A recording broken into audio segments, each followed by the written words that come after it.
Comment utiliser Keycloak pour authentifier des utilisateurs sur une application Spring Boot? Eh bien, c'est ce que nous allons apprendre dans ce tutoriel. Bonjour à tous, bienvenue sur ma chaîne.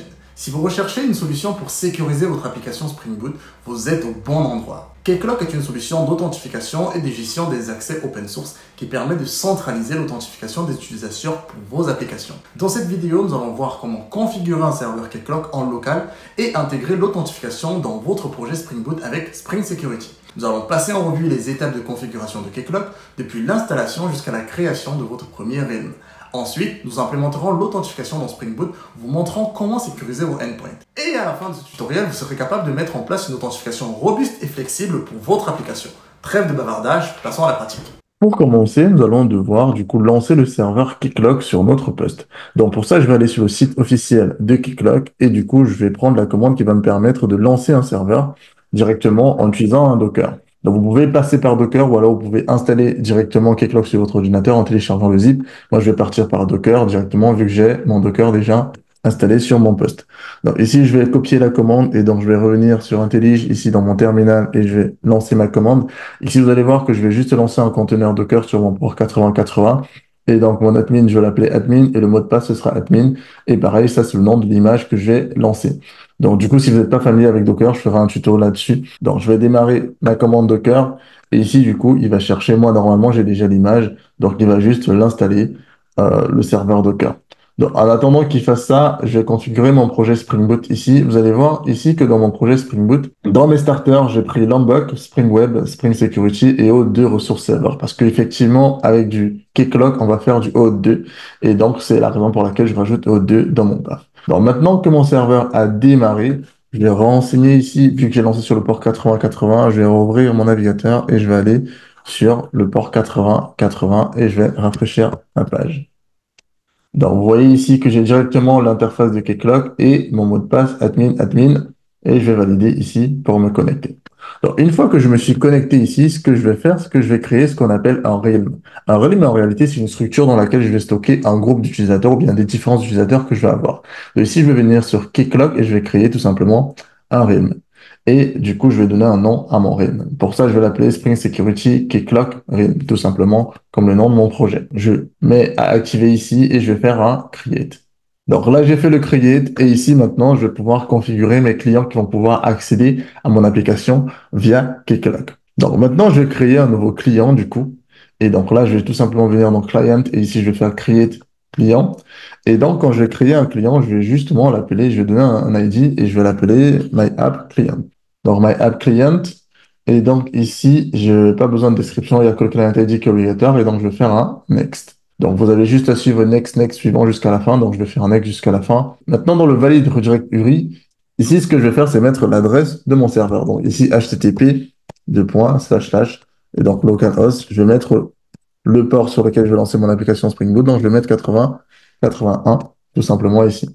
Et là, je vais sauvegarder. Lorsque j'ai sauvegardé de cette façon, je vais avoir du coup mon client qui est créé ici. Et si je regarde, je vais bien voir My App Client qui est ici. Maintenant que j'ai créé mon client, je vais créer des rôles pour associer à mon client. Et donc ici, je vais venir dans mon client, My App Client, et je vais venir dans rôle. Donc vous voyez ici que je n'ai aucun rôle pour l'instant. Et ce que je vais faire ici, c'est que je vais créer deux rôles, bien sûr, un rôle pour un admin et un rôle pour un client. Donc ici, je vais créer mon rôle. Donc je vais appeler ça admin, ici, et je vais faire un save. Et ici, si je reviens pareil à client détail, j'aurai un nouveau rôle et je vais mettre ici user. Donc là, je fais un save. Donc j'ai bien le admin et le user. Donc lorsque je crée mes deux rôles ici, vous voyez qu'ils ne sont pas composites. Donc juste pour ce tutoriel, je vais les mettre en composite. C'est pas obligatoire, mais je vais les mettre en composite juste pour ce tutoriel.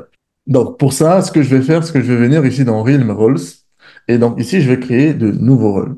Je vais appeler mon premier rôle app admin, comme ça. Et je vais faire un save. Et je vais revenir dans ma Realm Role. Ici, je vais créer pareil un app user. Donc, je vais appeler ça app user. Et je vais valider ici. Donc, je vais voir ici que finalement, j'ai mes deux Realm Roles qui sont définis. Maintenant que j'ai créé mes deux Realm Roles, je vais les associer au client que j'ai créé. Donc, je vais commencer par l'admin. Et si je viens dans Action, et là, je vais faire Add Associate Roles. Et ici, je vais justement chercher My App Client. Ici, je vois que j'ai déjà l'admin. Donc, je vais associer l'admin à ce rôle-là. Donc, je fais Assign. Et je reviens ici. Vous voyez ici maintenant que le composite est à true. Et pour mon app user, je vais faire pareil. Je vais faire associer un rôle. Donc ici, my app client, j'ai que le admin, je vais aller chercher le user. Donc le user ici, et donc je vais faire un assign. Donc si je reviens ici, vous voyez bien que j'ai sur mon app user, dans les rôles associés, j'ai bien my app client user. Et pareil pour l'admin, si je reviens ici dans les rôles associés, j'ai bien my app client et en admin. Maintenant que j'ai mes deux rôles qui sont en composite, je vais venir créer des utilisateurs. Alors, je vais créer de nouveaux utilisateurs. Et donc, ici, ce que je vais mettre en username, je vais appeler, par exemple, ici, Alice. Et donc, sur son email, je vais prendre Alice CWA ici. Et donc, je vais dire que son email est vérifié aussi. Le first name, je vais mettre Alice. Et last name, je vais mettre Burns. Et donc, ici, je vais juste faire un create. Maintenant, dans ces credentials, je vais venir lui ajouter un mot de passe. Et donc, le mot de passe, je vais mettre tout simplement 1, 2, 3, 4, 5, 6. Et pareil ici, donc je vérifie bien. Et là aussi, 1, 2, 3, 4, 5, 6. Et donc, je vais mettre que c'est un mot de passe temporaire. Donc, je ne vais pas le mettre en temporaire. Et je vais juste valider ici avec save. Donc, je vais sauvegarder ce mot de passe. Donc, j'ai comme ça défini son mot de passe. Maintenant, je vais lui assigner un rôle. Ici, je vais venir et je vais choisir plutôt by rim roles. Donc, je vais regarder les rim roles que j'ai donné et je vais lui donner le rôle de app admin. Donc là, je vais tout simplement faire un assign. Donc, du coup, Alice sera admin. Donc, si je reviens sur mes utilisateurs, j'ai comme ça Alice, je vais créer d'autres utilisateurs. Je vais créer un utilisateur qui sera lui un user normal. Donc, pour ça, je vais l'appeler Bob cette fois-ci. Et je vais mettre Bob CWA. Son nom, ce sera Bob. Et du coup, son last name, ici, ce sera, on va prendre Carlton. Donc là, pour le coup, je vais dire que l'email aussi est vérifié. Et donc, je vais faire un create, pareil. Je vais faire dans les credentials. Donc, je vais set un password. Ce sera pareil. Je vais prendre le même password que pour Alice. Donc 1, 2, 3, 4, 5, 6. Et je vais mettre pareil ici 1, 2, 3, 4, 5, 6. Et donc, je dis que c'est pas un mot de passe temporaire et je fais sauvegarder. Là, j'ai sauvegardé le mot de passe, pas besoin ici. Et donc, je vais lui assigner un rôle. Et donc, je fais ici assign role et je fais by rim roles. Et là, je vais dire que c'est un user, tout simplement. Maintenant, j'ai configuré mes utilisateurs. Je vais finalement tester tout ce que j'ai fait sur Keycloak. Donc, pour ça, je vais dans rim settings ici. Et donc, je vais cliquer ici sur OpenID Endpoint Configuration. Et donc, là, j'arrive ici sur cette page, finalement, où je vais avoir le token endpoint. Ce qui va m'intéresser, ce token endpoint. Donc, je vais cliquer dessus et je vais juste copier le lien. Donc, je copie le lien là et donc je vais ouvrir mon Postman. Je vais faire un test sur Postman. Alors, sur Postman, je vais tout simplement venir ici dans mon Spring Boot Keycloak que j'ai déjà créé. Je vais faire un add request et ici, je vais appeler ça get token. Et donc, je vais mettre l'URL ici.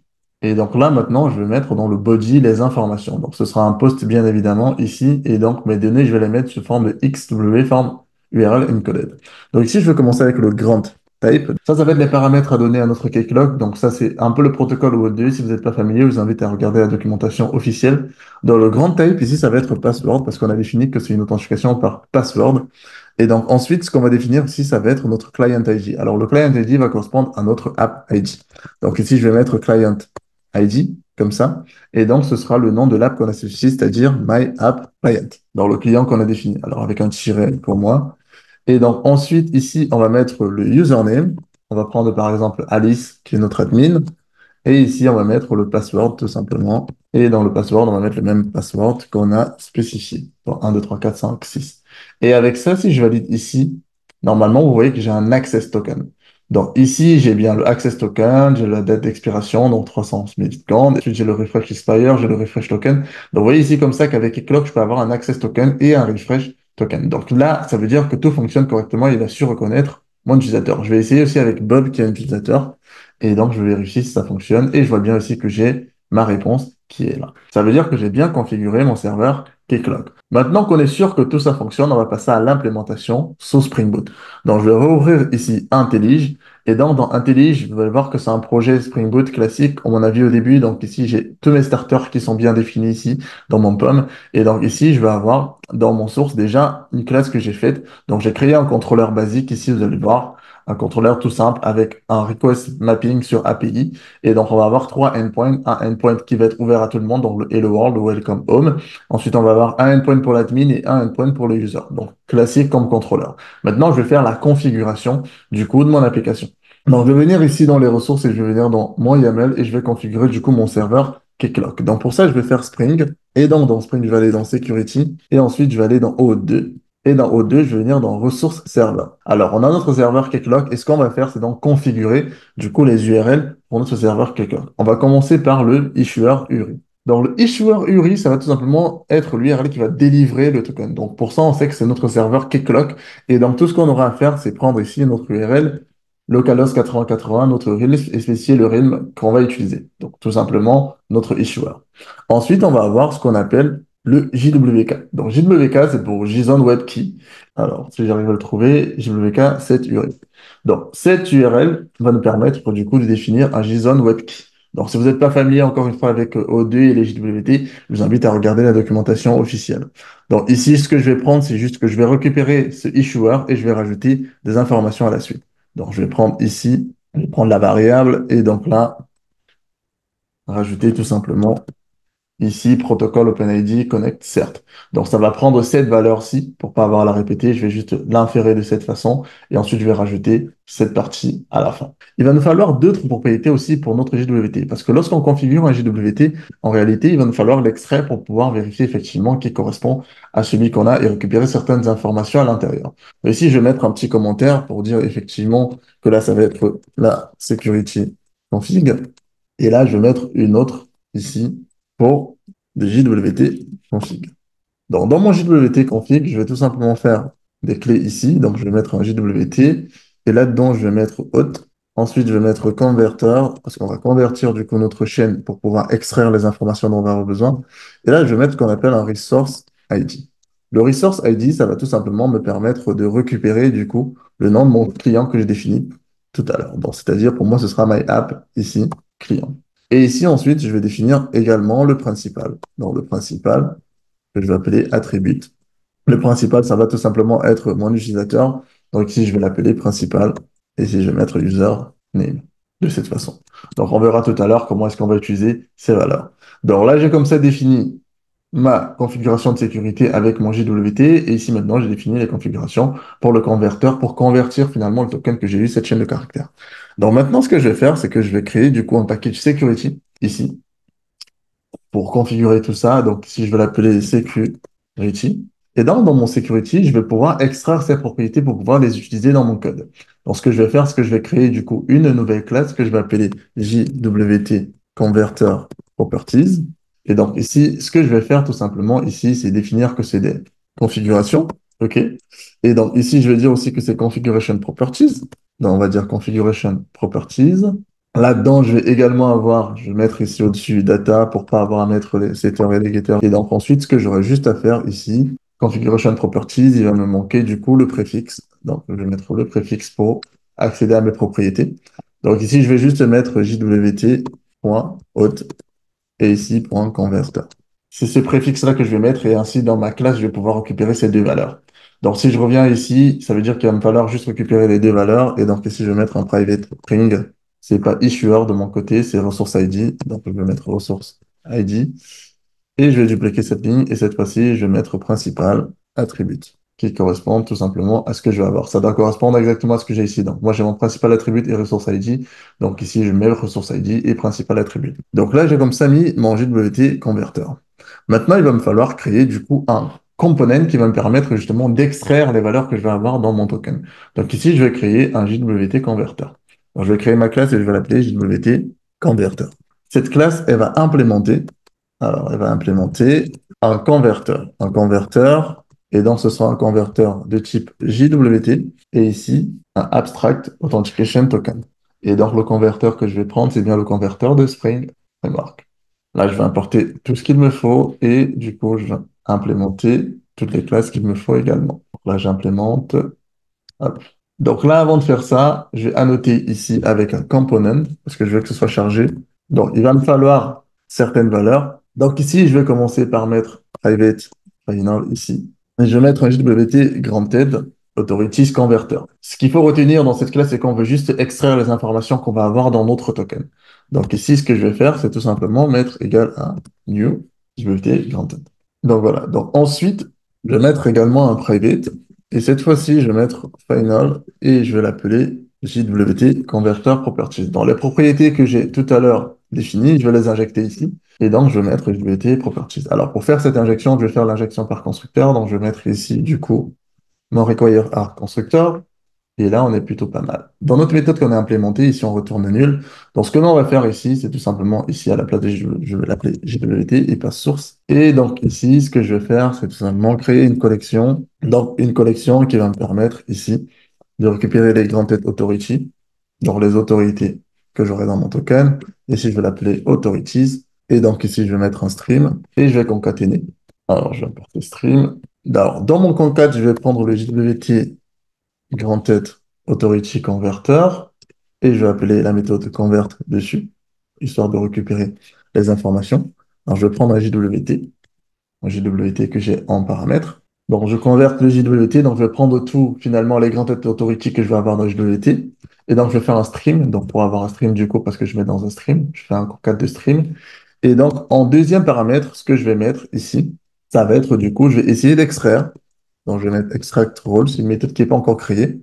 Alors, je vais l'appeler extract resource role, resource roles, et ici, de mon JWT. Donc, de mon JWT, et donc, pareil, ici, je vais faire un point stream. Et donc, à la fin, ici, je pourrais faire tout simplement mon point collect. Et ici, je vais mettre un toSet.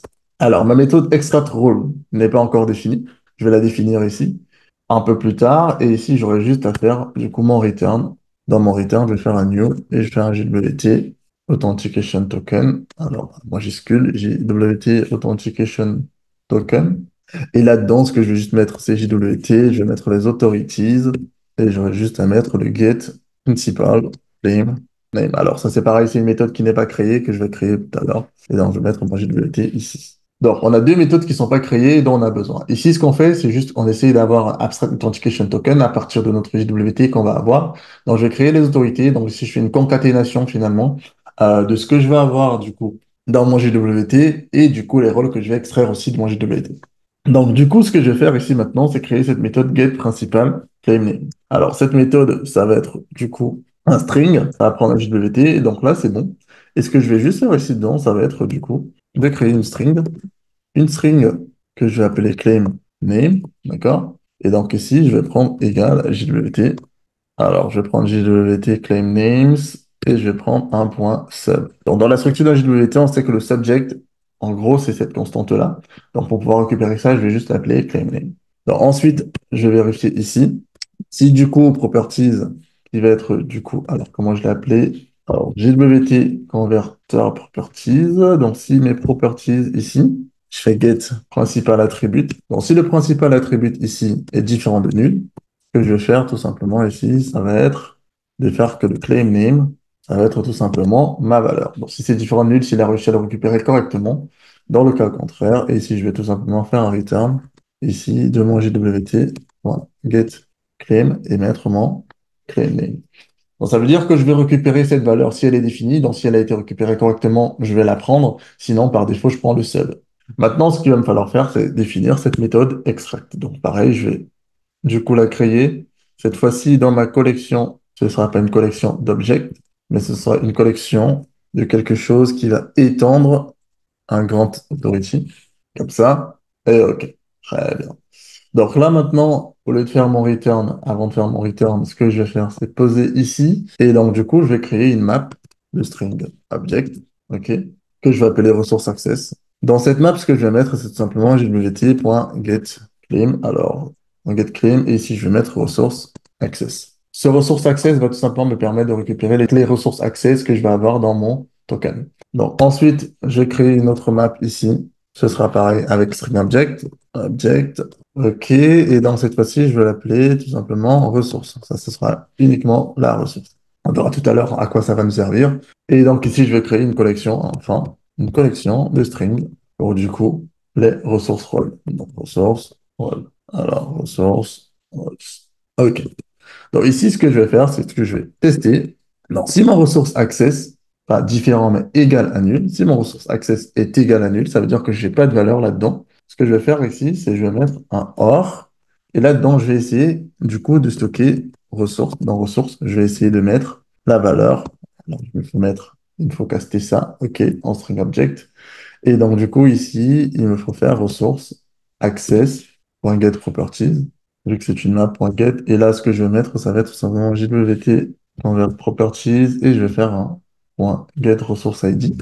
Comme ça, parce qu'on se rappelle que dans ressources ID, ce que j'ai stocké, c'est ici mon client. Et je vais vérifier que c'est égal à nul. Donc, si ça c'est égal à nul, on va essayer de mettre ça à la ligne histoire d'avoir une vision un peu plus simple. Donc, si mon ressource access est égal à nul, ou alors si finalement j'essaye de récupérer du coup mon app client dans mon ressource access et que c'est égal aussi à nul, ce que je vais faire ici, ça va être de faire un autre ou. Et cette fois-ci, je vais utiliser les ressources roles. Et donc, je vais dire si mes ressources roles, aussi lorsque j'essaye de les affecter, je vais dire collection strings. Donc, si ressources source aussi, lorsque je fais ressource.get de roles est égal à nul, alors ça veut dire que j'ai trouvé aucun rôle là-dedans. Et donc, ce que je vais faire, c'est retourner un recette vide pour dire qu'il n'y a pas de rôle. Set off. Là, je retourne un set vide. Par contre, ici, dans le cas contraire, je vais juste faire un ressource roles. Et ici, je vais faire un stream. Et donc là, je vais faire un map pour convertir ça. Et donc, dans ce map, je vais mettre mon rôle. Je crée un nouveau simple granted authority. Et là, je vais juste mettre, je vais concaténer rôle. Et ici, alors, on va mettre un underscore pour séparer les rôles. Et ici, je vais mettre mon rôle. Simplement. Et donc là, j'aurais juste à faire un tout set à la fin. Et je fais un tout set.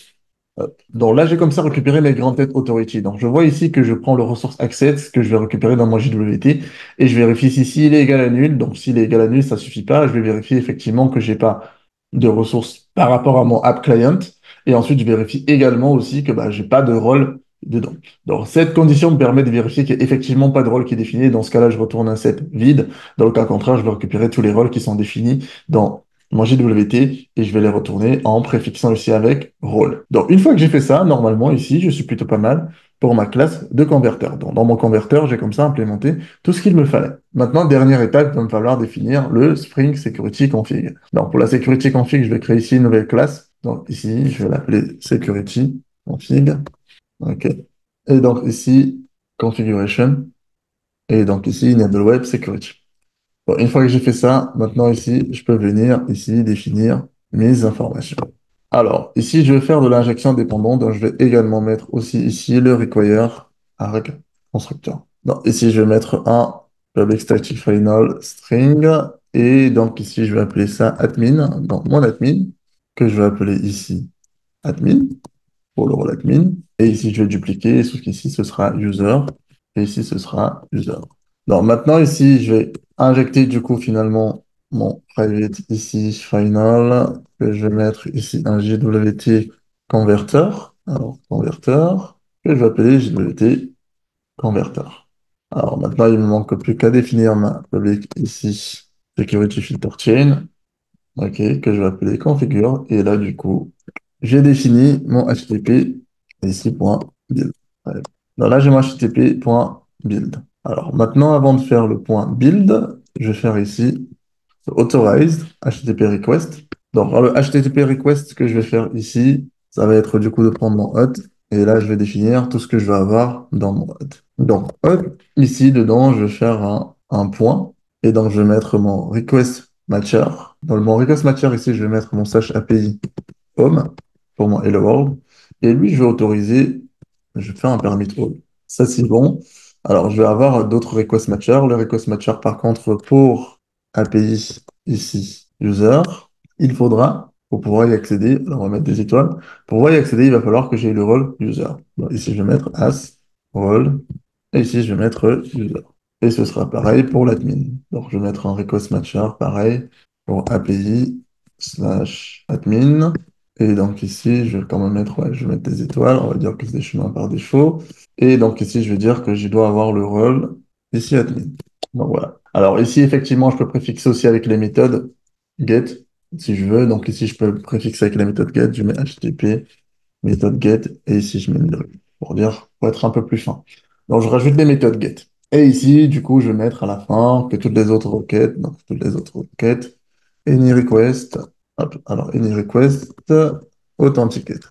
Donc là, j'ai comme ça configuré pour les requêtes. Ah, il me manque le return ici, c'est pour ça que ça ne marche pas. OK.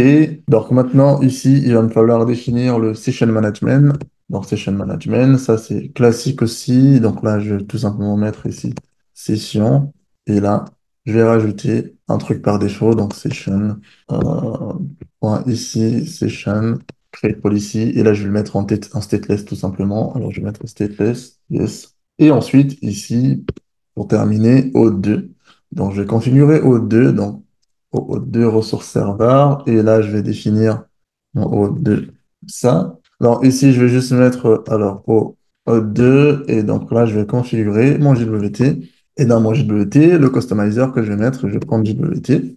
Et là, je vais prendre mon JWT.authenticate converter ici et je vais mettre mon converteur. JWT converter. Donc voilà, donc là, j'ai comme ça spécifié le converteur et ce qui doit retourner comme authentication token.